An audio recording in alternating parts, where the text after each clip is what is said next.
Plant Peeps, Corinne Gordnier with Green Girl Herbs and Healing, coming to you with a very special plant friend that I'm excited to introduce you to. Check it out. This is Plantago rugulae, or Rugel's plantain, in the Plantagenaceae, or plantain family. This plant is one of 260 Plantago species that are found throughout the world. In fact, plantain grows in North America, South America, Europe, Asia, and Africa. This particular plant is also called blackseed plantain and is related to our broadleaf plantain, Plantago major, and our lanceleaf plantain, Plantago lanceolata. If you take a look at this plantain, you can see quite clearly the distinguishing characteristics.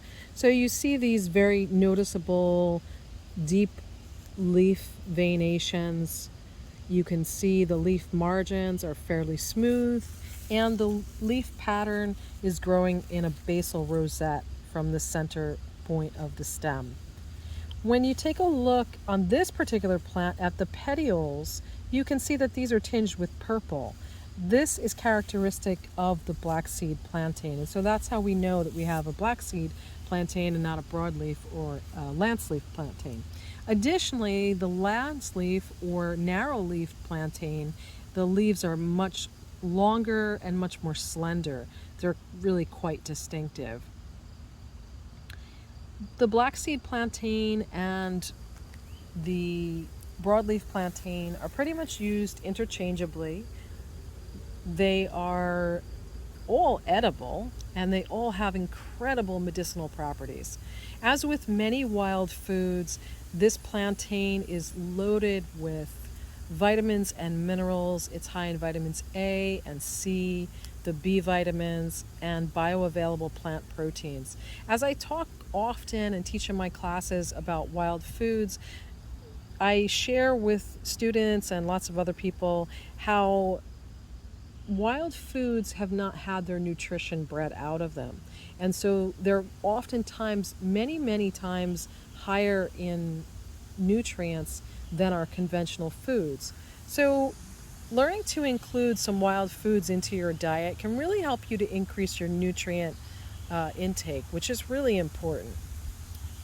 From a medicinal perspective, this plant has antibacterial properties.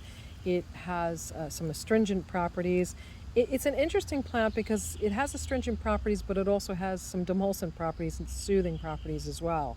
And so it's one that has a special affinity for the digestive system, in that we can work with plantain in the form of infusions, strong medicinal teas for ulcerated conditions along the digestive system, sore throats, any type of acid indigestion. It's really excellent at calming that.